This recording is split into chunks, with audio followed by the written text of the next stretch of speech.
चल हो जा शुरू। केसरिया से मन जोगी हुआ रे, दिल झूमे देखो पतवारा हुआ रे, दिल झूमे देखो पतवारा हुआ रे। हर पल मनाओ केसरी त्योहार। विमल बोलो जुमा केसरी। ये जो कांग्रेस के देशभक्त है ना, ये सर्जिकल स्ट्राइक पर सबूत मांग रहे थे। देश लड़ रहा था और ये सबूत मांग रहे थे। ये रेवंत रेड्डी की जो जमात है ना, ये देश के साथ खड़े होने वाली नहीं है। बोलिए भारत माता की, भारत माता की, भारत माता की।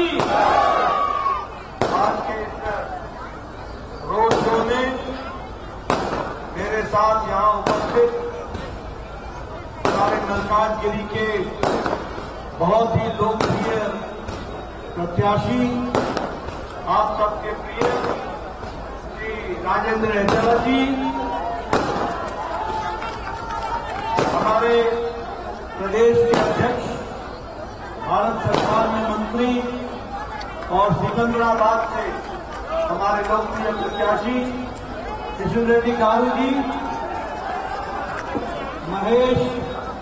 महेश रेड्डी जी, विधानसभा में विपक्ष के नेता, और यहां उपस्थित इतनी बड़ी संख्या में एकत्र आए देवी और सज्जनों और मीडिया के मेरे साथी, प्रिंट मीडिया और इलेक्ट्रॉनिक मीडिया के मेरे साथी, आज जब मैं यहां पर इस रोड शो में शामिल होने आया तो जो मैं जोश आपका देख रहा हूं, जो उत्साह मैं देख रहा हूं, जो उमंग मैं देख रहा हूं, जो मैं ऊर्जा देख रहा हूं, एनर्जी देख रहा हूं, और जो मैं तालियों की गड़गड़ाहट की आवाज सुन रहा हूं,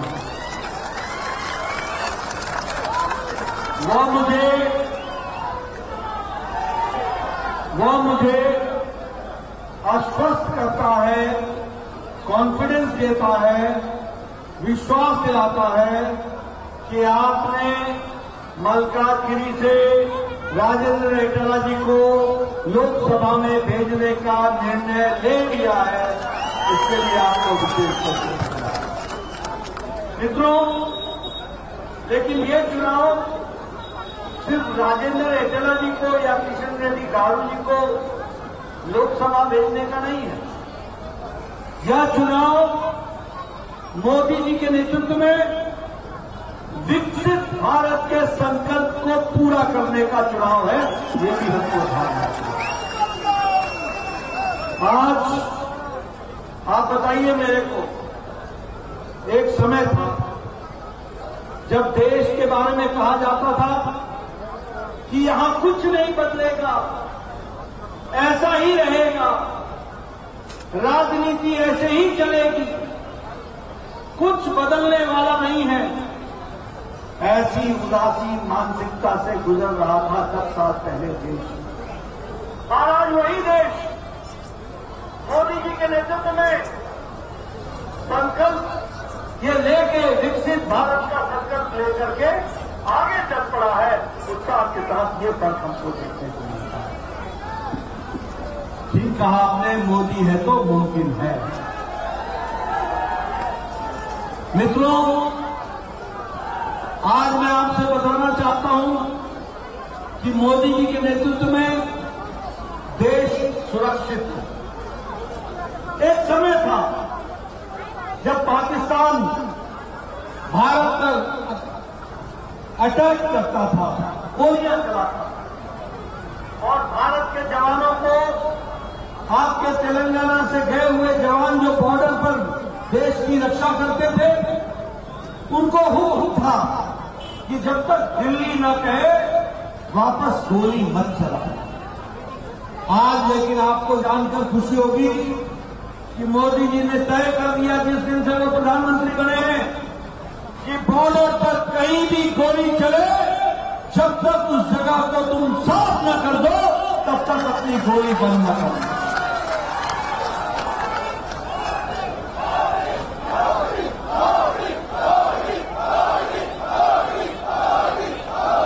पाकिस्तान ने उरी में दुस्साहस किया और हमारे कैंप पर हमला किया। प्रधानमंत्री मोदी जी ने कहा इसका हिसाब दिया जाएगा और 10 दिन के अंदर सर्जिकल स्ट्राइक करके घर में घुस के दुश्मनों का सफाया किया।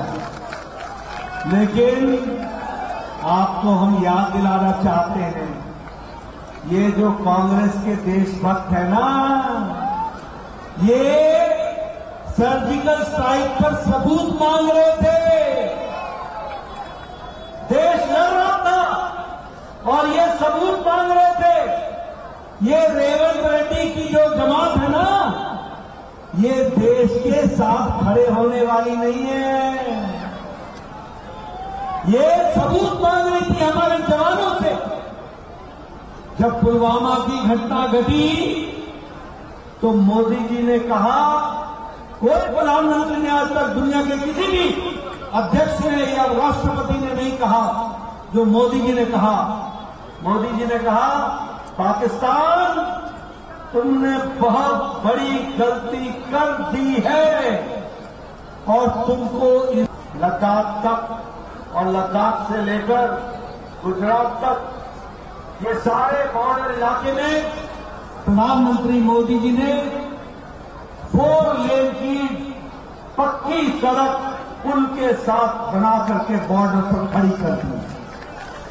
अब हमारे फौज को 1 दिन से ज्यादा नहीं लगेगा बॉर्डर पर पहुंचने में और हम लोगों ने मोदी जी के नेतृत्व में देश में बॉर्डर मजबूत कर दी। आज प्रधानमंत्री जी के नेतृत्व में अर्थव्यवस्था,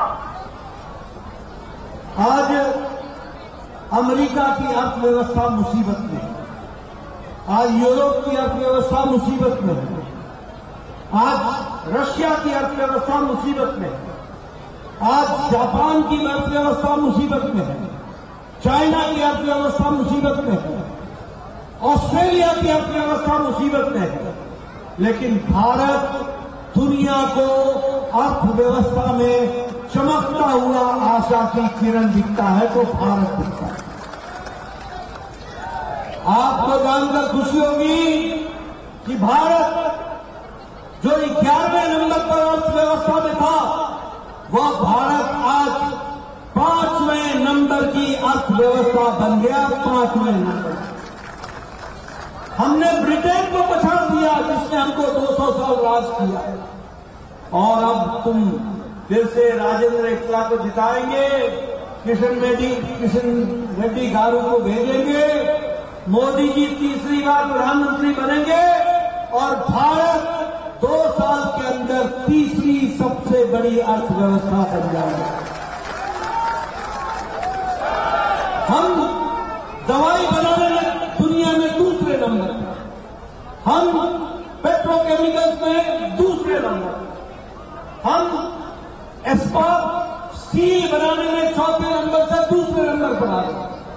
हम ऑटोमोबाइल में, गाड़ी बनाने में और गाड़ी की मार्केट में जापान को पछाड़कर हम तीसरे नंबर पर आ गए हैं। और मैं एक बात और बोलना चाहता हूं, बार बार सुनाता हूं, यहां भी बताऊंगा।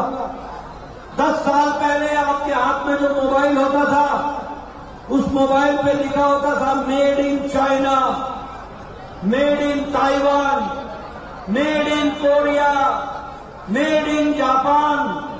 आज आपके मोबाइल पे लिखा है मेड इन इंडिया। ये बदला हुआ भारत, ये मोदी जी का भारत, ये रेवंत रेड्डी को कहां देखेगा? इनको तो रेवड़ी दिखती है, रेवड़ी छोड़ के कुछ नहीं दिखता इनको, ये कुछ नहीं देख सकते। और बीआरएस तो गया, बीआरएस ये कहां गए, किधर गए? मित्रों, आप बताओ, मोदी जी के नेतृत्व में गांव का विकास हुआ कि नहीं हुआ? आप बताओ, गरीब मजबूत हुआ कि नहीं हुआ? आपको मालूम है 25 करोड़ गरीब गरीबी की रेखा से ऊपर उठ गए हैं। 25 करोड़, 80 करोड़ की जनता को 5 किलो गेहूं या 5 किलो चावल मिल रहा है। कोई भूखा नहीं सो रहा। और मोदी जी ने तय किया है कि अगले 5 साल यही काम हम चलाते रहेंगे, इसको आगे बढ़ाते रहेंगे। हमने तय किया है कि दाल में और तिलहन में भारत आत्मनिर्भर अगले 5 साल में हो जाएगा। आप बताओ, आत्मनिर्भर भारत, आप बताओ कि महिलाओं को ताकत मिली है कि नहीं मिली है मोदी जी के राज में? उज्ज्वला योजना, उजाला योजना, स्वच्छता अभियान, सबने ताकत दी कि नहीं दी? मैं जब एमएलए बना था ना 1993 में, तो उस समय मेरे को मेरा वीडियो एक पंचायत में 2 इंदिरा आवास योजना का घर देता था, 2, और कहता था मैंने बहुत दे दिया, बहुत दे दिया। मैं कहता था वीडियो तू ही रख ले इस घर को, मैं क्या करूंगा? 100 बीमार, 1 अनार, क्या करेंगे? आज मोदी जी ने 4 करोड़ घर आवास प्रधानमंत्री आवास योजना में बनाए हैं और अगले 5 साल में 3 करोड़ घर और बनेंगे। ये हमारे राजेंद्र एकला जी, ये लंबे समय से विधायक हैं। ये किशन रेड्डी लंबे समय से विधायक और सांसद रहा है। इनसे पूछो, ये और मैं पत्र लिखते थे, प्रधानमंत्री जी, मुख्यमंत्री जी, मेरे इलाके में एक गरीब आदमी है, उसको कैंसर हो गया है, 3 लाख रुपए इलाज में लगेगा। गरीब आदमी है, इसका खेत बिक जाएगा, इसका घर बिक जाएगा, कुछ पैसा देने की कष्ट करे। आज मोदी जी ने आयुष्मान भारत में सुन लो मेरी बात, 10 करोड़ 74 लाख परिवार, 55 करोड़ लोग, और कौन है ये लोग?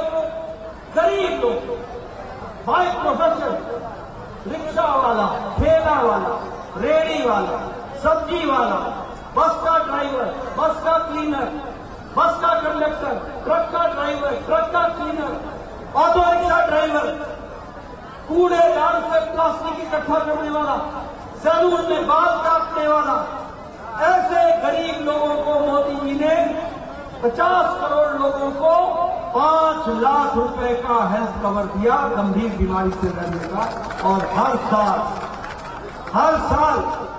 और अब सुन लो, आपसे मेरा निवेदन है, आपके घर में कोई भी आदमी जो 70 साल से ऊपर का होगा, कोई भी बहन जो 70 साल से ऊपर की होगी, किसी भी जाति के, किसी भी मजहब की, किसी भी पंथ की, किसी भी इलाके की, मोदी जी का हर साल उसके इलाज के लिए 5 लाख रुपए की व्यवस्था की जाएगी। 5 लाख। और देखो, आज दिन तक किसी ने किन्नर समाज का नहीं सोचा था। हम उनको इंसान नहीं मानते थे क्या? मोदी जी ने देश के सभी किन्नर भाइयों के लिए तय कर दिया है कि उनको आयुष्मान भारत से जोड़ के उनको भी हर साल 5 लाख रुपए का इलाज के लिए पैसा दिया जाएगा। मित्रों, हर तरीके से विकास, गांव, गरीब, वंचित, पीड़ित, शोषित, दलित, युवा, किसान, महिला, सबको जोड़ने का काम किया है तो प्रधानमंत्री मोदी जी ने। और इसीलिए ये दिल्ली का चुनाव है। इस दिल्ली के चुनाव में अभी राजेंद्र एकला जी रिजर्वेशन के बारे में बात कर रहे थे। ये रिजर्वेशन के बारे में बात कर रहे थे।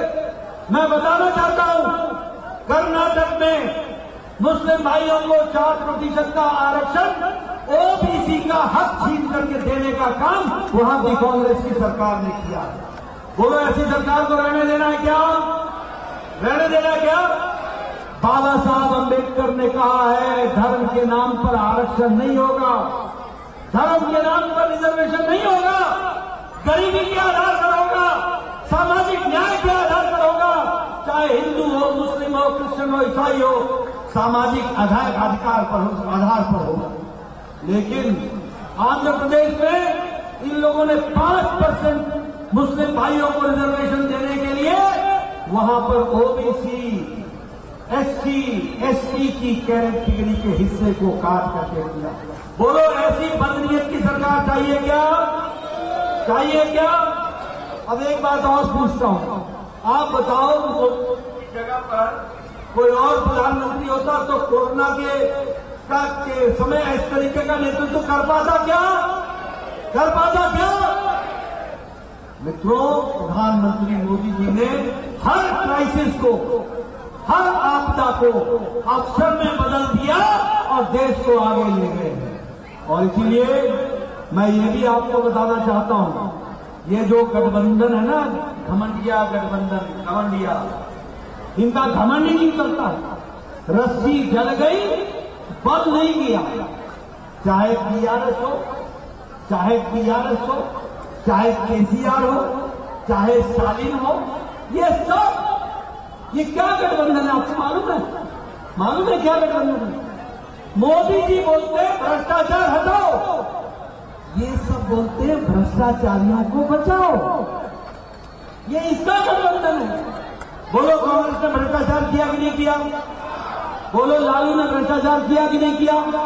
बोलो अखिलेश ने भ्रष्टाचार किया कि नहीं किया? आप बताओ ममता ने भ्रष्टाचार किया कि नहीं किया? आप बताओ केशव चंद्रशेखर राव और कविता ने भ्रष्टाचार किया कि नहीं किया? आप बताओ स्टालिन ने भ्रष्टाचार किया कि नहीं किया? ये सारे भ्रष्टाचारियों का जमावड़ा है और सारे परिवारवादी हैं। सोनिया को राहुल चाहिए, राहुल को प्रियंका चाहिए। और आप देखिए ये अखिलेश डिम्पल, बाकी फुल स्टॉप। लालू, राबड़ी, तेजस्वी, तेज प्रताप, बाकी जाओ जाओ छुट्टी। ममता को अभिषेक चाहिए, केसीआर को केटीआर, कविता यही चाहिए, उद्धव ठाकरे को आदित्य ठाकरे चाहिए, शरद पवार को सुप्रिया सुले चाहिए। ये सब परिवार को बचाने वाली पार्टियां हैं।